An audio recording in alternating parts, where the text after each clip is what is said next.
Hello students, welcome to EPG Pathshala. I am Dr. Anupama, Professor at Department of Economics, Punjabi University, Patiala. I am going to talk about the module Interrelations of Grassroots Processes with Policy Interventions on the part of the governments, international development agencies and NGOs from population, urbanization and poverty. So students, we are going to discuss about the types, roles and downsides of NGOs. The main objectives of this module are to understand the concept of NGOs, various types of NGOs, the role of NGOs, the downsides of NGOs, the interrelationship among governments, international agencies and the NGOs. Taken literally, a non-government organization could describe just about anything from social groups to for non-profit firms.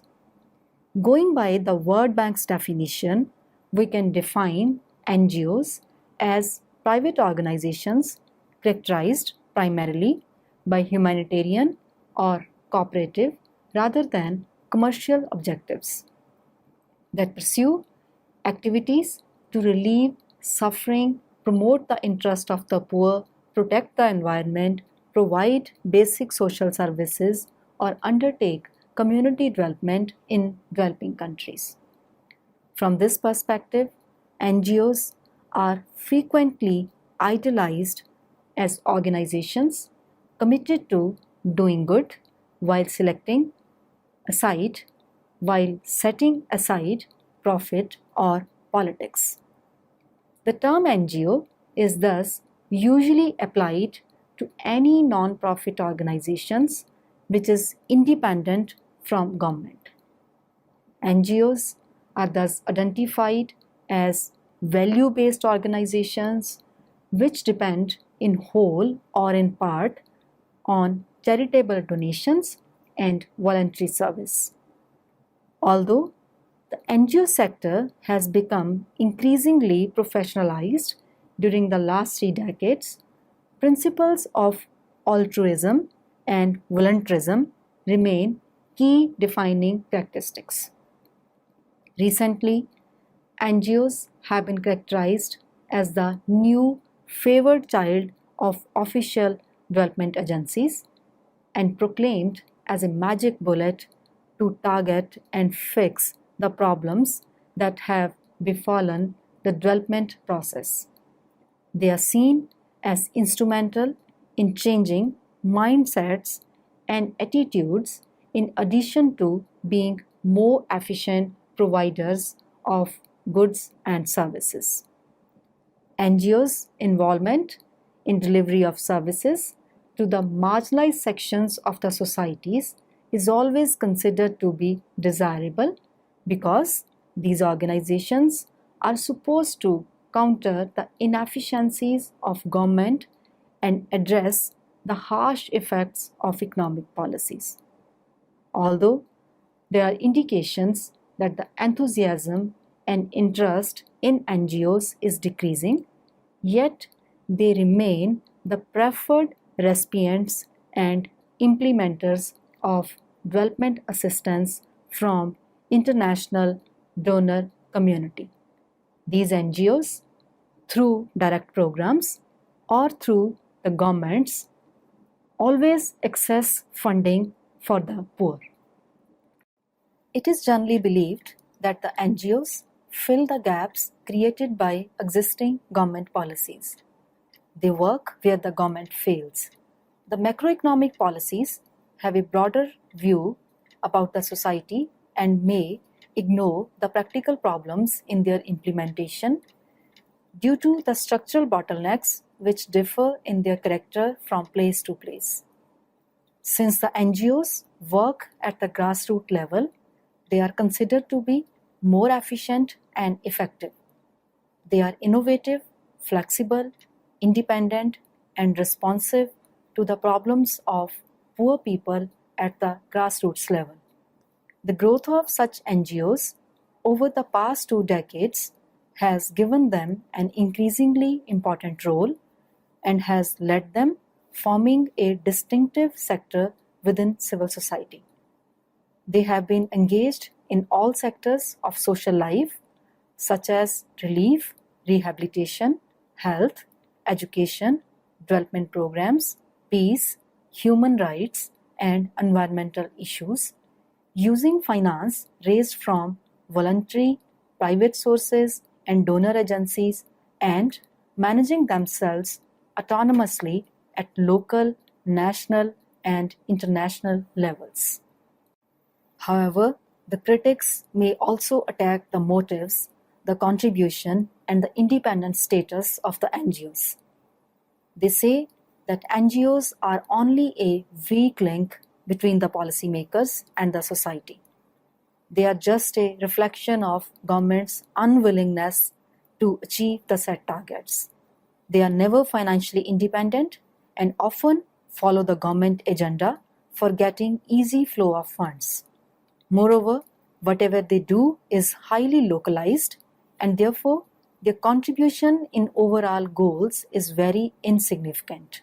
Therefore, they cannot be substituted for the national and centralized policies. Despite all this criticism, the growth of NGOs over the past 2 decades is quite noticeable. Therefore, it is important here to find the interrelationships among the governments, international agencies, and the NGOs for achieving common targets. In this direction, first of all, it is important to know about the types of NGOs. According to the World Bank Operational Manual on Non-Governmental Organizations in GP 14.70 or Good Practice Statement, the NGOs can be broadly divided into two main categories. Number one, the operational NGOs, whose primary purpose is to fund, design, or implement development-related programs or projects. This NGO type, by level of cooperation, can be grouped into community-based organizations, city-wide organizations, grassroots level organizations, national and international organizations. The community-based organizations arise out of people's own initiatives. They work to help people in understanding their rights, accessing needed services, and in providing these services at the local level. On the other hand, the grassroots level organizations are specialized subsets of intermediate governmental organizations that provide services, allied support to local groups of disadvantaged rural or urban households and individuals. Thus, these organizations forge a link between beneficiary and the often remote levels of governments, donor, and financial institutions, and are helpful in enhancing the capacity of impoverished communities and in building sustainable alternatives to their challenging life conditions. The second type of NGOs is advocacy NGOs. The advocacy NGOs are those NGOs whose primary purpose is to defend or promote a specific development cause and which seek to influence the development policies and practices of international development agencies, governments, and other bodies. The motives or action may be political, religious, or commercial to achieve their aims. These groups may use a number of methods such as lobbying, media campaigns, opinion polls, research, and policy briefings. The difference between these two groups of NGOs is not rigid, however. While some NGOs concentrate on relief and service delivery and have virtually no analytical or policy function, and some are lobbying NGOs with no operational base. The majority falls somewhere between these extremes. Operational NGOs usually have more field level experience that is relevant to the national governments as well as international development agencies, but advocacy groups may also be able to offer valuable grassroots insight and challenge the conventional development thinking. Now let us discuss about the role of the NGOs. The growing popularity of NGOs in the development field seems to be strictly associated with the emergence in the last 20 years of a so-called new policy agenda, which has deeply influenced both bilateral and multilateral actors. Is the idea that private sector initiatives are intrinsically more efficient than public initiatives, so that private forms of intervention should be seen as the preferred carriers of policies aimed at increasing social welfare. Not only are NGOs regarded as more efficient, innovative, and dynamic than state bureaucracies, they also seen as important for institutionalization of mechanisms of democratic accountability. It is claimed NGOs are more innovative, flexible, and cost-effective than government organizations. Also, NGOs are believed to be especially good at reaching and mobilizing the poor in remote rural communities and at adopting participatory processes in project implementation. These participatory procedures empower the recipients. Although there is no unanimity in what is and what should be the role of NGOs, but from the point of view of the grassroots levels interventions by the governments and international agencies through NGOs, the former expect that the NGOs should necessarily be performing two key functions. These functions are: number one, they must be social service providers. NGOs work closely with their governments as partners or contractors, and even independently where the government fails to do so.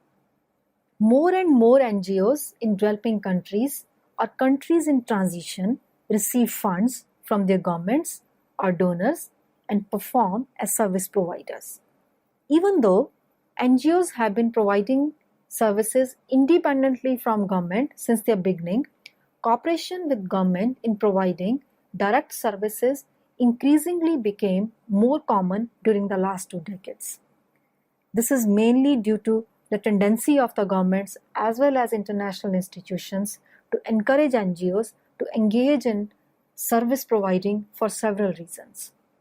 In the late 70s and early 80s, conservative governments in Britain and in America and many other countries afterwards reduced the role of government in direct service provision along with the privatization of the public sector. By funding NGOs, national governments as well as the international development agencies are able to spare themselves of many of the nitty-gritty works of service provision. Instead, they simply direct, regulate, and overlook NGOs' performance. Another reason is a strategic one. It seems that NGOs are to some extent seen as a guaranteed way of promoting democracy, civil society, and active citizenship. Due to their commitment to non-profit methods and the spirit of public service, NGOs are considered to be efficient instruments. Activities involving the functioning of service providing are promoting volunteerism, assessing people's needs, inventing new services or ways of provision, delivering services, evaluating results, funding small grassroots organizations, and many more. These may contribute significantly to socio-economic development. Another important role of NGOs is to monitor, criticize, and advocate the social cause. The second most important function of NGOs is that they encourage social change and can protect individual rights by monitoring, criticizing government and market power and influence social and market policies. It seems that this function can cause NGOs to act against government, often rendering NGOs' government relationship rather antagonistic. But this is not always the case. In cases of international or transnational matters, which government cannot address eagerly for some diplomatic reasons, NGOs can make their voices heard without being restricted. NGOs' monitoring role is not restricted only to the government activities. NGOs play as a counterweight to the private sector, or sometimes they may also be advocating the expansion of the private sector. Thus, these roles of NGOs can be intrinsically political. These activities have a direct bearing on social development of civil society. Now, there are certain downsides of NGOs as state actors. The discussion so far shows that NGOs are being propagated as the efficient state actors, and they plug the gaps created by inefficient and inflexible practices used by the government machinery. However, there are equally strong voices of criticism that state and NGOs can never substitute the government actions, and their propagation is just an excuse on part of the government to spare itself from its social responsibility. Here we can discuss a few points of criticism. Firstly, there is no systematic evidence that NGOs are more cost-effective than government institutions. Secondly, the NGOs do not always reach the poorest of the poor. The ones who tend to benefit the most from NGO programs are overwhelmingly not so poor. Thirdly, all the ideology about NGOs is actually based upon lack of systematic comparisons of NGOs and government programs in structurally similar environments. Most evaluations are based upon single case studies of a particular program. There is a study by Adama which compared two government-promoted and two NGO-initiated community forestry programs in state of Andhra Pradesh, India. The study found that the participants in government programs tended to benefit more than those in non-governmental programs, while the NGO programs, unlike government programs, participants with lower economic status tended to get lower benefits than their counterparts belonging to relatively higher economic status. The critics also raise doubts about the apolitical status of the NGOs. They state that these organizations are actually the new instruments of the word imperialist bodies. The NGOs are accused of being economically and ideologically controlled by Western donors whose funds are conditional on the NGOs following a carefully charted international strategy. However, despite all this criticism, the reality is that in today's world of greater integration and that of having internationally common goals, the role of NGOs is assuming greater importance and significance, and therefore, the national governments as well as international agencies are looking forward for increasing participation of these organizations to speed up at the grassroots processes. Now we can discuss the interrelations among government, international agencies, and the NGOs. There is actually a close relationship among the governments, international agencies, and the NGOs. This is shown in Figure 1. It is being increasingly recognized that none of the trio of governments, international development agencies, and the NGOs or grassroots level bodies alone can fulfill their specific aims. Achieving the micro and macro level goals is thus a collective effort. The scarcity of resources for grassroots development often leads the national governments to increasingly sought partnership with civil society through both profit and non-profit organizations to mobilize additional resources for speedy achievement of specific goals and to provide crucial services to the poor. This is the more conventional form of partnership and the one encouraged during periods of market-led reforms. The civil society organizations are further responsible for mobilizing resources from national as well as international funding agencies who again rely upon these grassroots level organizations for efficient utilization of the resources provided by them. Such relationship encourages partnership and inclusiveness. The avowed benefits that flow from such partnerships at the subnational or decentralized level include greater transparency, reduction of transport cost, and enhanced accountability. Once civil society is capacitated, it is easier to engage the government in a dialogue of what need to be provided for the poor, the mode of service provision, and who will pay for it. Similarly, transaction costs for services are reduced. Local providers of services are believed to be more attuned to local requirements, more accessible to the public, and find it easier to spot areas of cost reduction.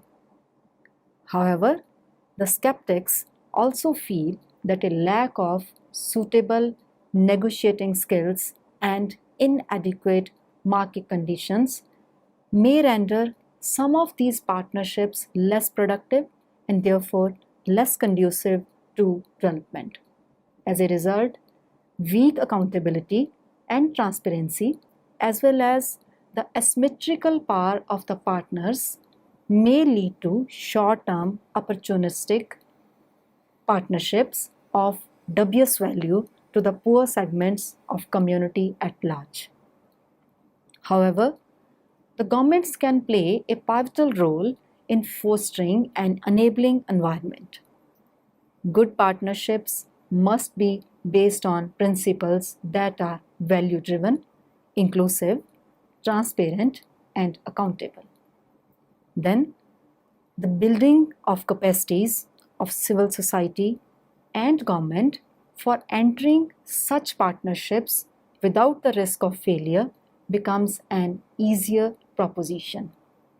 Hence, civil society empowerment requires more than involvement and inclusion in dialogue with major development partners. The world today witnesses a low level of civil society activism over the past few years. The NGOs and other grassroots level organizations in the developing countries are increasing their engagement with international institutions such as World Bank and Asian Development Bank to influence policies and seeking operational collaboration at the country level.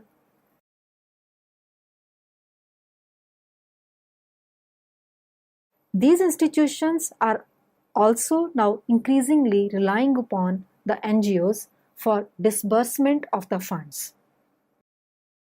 Recently, the World Bank, in its Civil Society Engagement Review of fiscal years 2010 to 2012, acknowledged that the participation of civil society organizations has increased in drafting the country assistance strategies and poverty reduction strategy papers.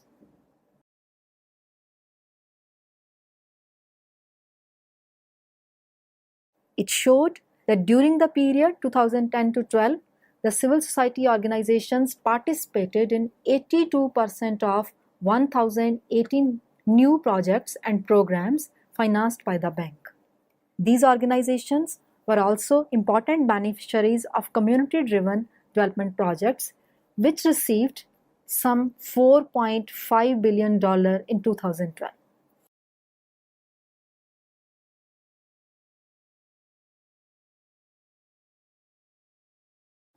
The bank is now increasingly consulting the civil society organization in framing and implementing the policies, programs, and plans.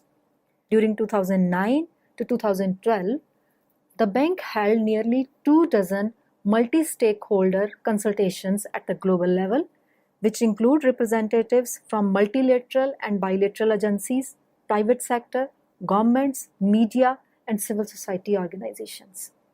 The civil society organizations alone participated in about 38% of total consultations on variety of issues. the share of civil society organizations in bank-funded projects has been increasing consistently since 1990. This share was merely 22% in the year 1990, which increased to about 82% in 2012. This can be observed from figure 3. The figure shows that the bank financed 385 projects in 2010, another 385 in 2011, and 248 in 2012, or a total of 1018 for 3-year period. Of these, 843, that is 82%, went to the civil society organizations. In developing country context also, Asian Development Bank has recognized the need of the grassroots level organizations in reducing poverty in Asia and Pacific. In its strategy 2020, ADB has emphasized that the partnership with the NGOs or civil society organization is central to all aspects of operation, including planning, financing, and project implementation. The results of ADB's commitment to working with CSOs are clear. In 1990, less than 10% of ADB's work included participation by civil society organizations.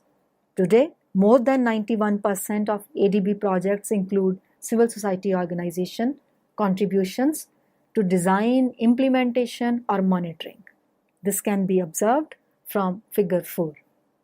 The increasing importance of the NGOs in international agencies can also be traced through their increasing participation in all ADB operations in last 3 years. ADB operates in 9 sectors and 8 thematic areas. For all projects approved in 2012, civil society organizations' participation rates exceeded those in 2010 and 2011. However, the participation rate for projects in water, public sector management, health and industry, and trade remained the same.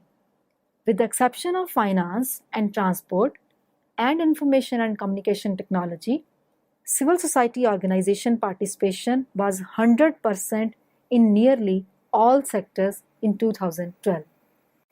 Traditionally, civil society organizations' participation is higher in projects involving water supply and other municipal infrastructure and services, energy, agriculture and natural resources, and education.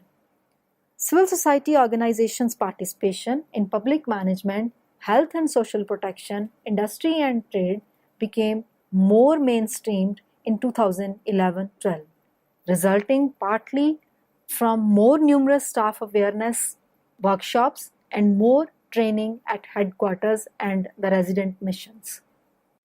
Civil society organizations' participation in ADB projects has also increased in different themes under which different projects fall. Environmental sustainability, inclusive social development, and gender equality consistently achieved high civil society organizations' participation, with many achieving 100% inclusion. During 2010 to 2012, civil society organizations' participation increased progressively in regional cooperation and integration projects as well as private development. If we look at the regional scenario, the ADB data shows that in 2012, ADB loans to South Asia totaled $3.57 billion for 30 projects and $52.59 million in technical assistance for 68 projects in transport, energy, and public management. Of the total lending, India received $2.02 billion, including $128 million in non-sovereign loans and $64 million from private sector operations. Civil society organizations' participation in the design, implementation, or monitoring and evaluation of ADB-funded project initiatives increased from 58% in 2010 to 70% in 2011. In 2012, a slight decrease to 69% reflected the low percentage of CSO participation in stand-alone technical assistance projects. Participation in loans, grants, and related PPTA projects was higher. During 2010 to 2012, CSO participation in loans and related PPTA projects was higher, which was 97%, 96%, and 100% respectively, as compared to the participation in grants and related PPTA projects, that is 89%, 89%, and 75% respectively. Similar to other regions, stand-alone TA projects in South Asia have lower CSO participation because many of these projects only provide training and are not related to any loan or grant financed projects. So students, let us summarize what we have learned from this module. We have seen that both the national governments and the international development institutions are now seeing NGOs with increasing optimism for fulfilling the macro targets through grassroots processes. It is being felt that the cooperation with NGOs is an effective strategy to supplement efforts in selected operational areas. The NGOs have the ability to enhance the effectiveness of the programs run by national governments and international development agencies, as these NGOs have the special commitment, capabilities, and expertise to work at the grassroots level. With these facts in view, the international agencies, through the national governments, have adopted operational strategy that not only supports integrated growth-oriented development projects, but also supports the projects focused on human development, social development, and environment protection. As a result, the contribution of the NGOs in consultations, participation in conferences of the projects run by the international institutions and national government has increased tremendously during the last 2 decades. That's all with today's lecture. I hope you must have enjoyed it. Thank you.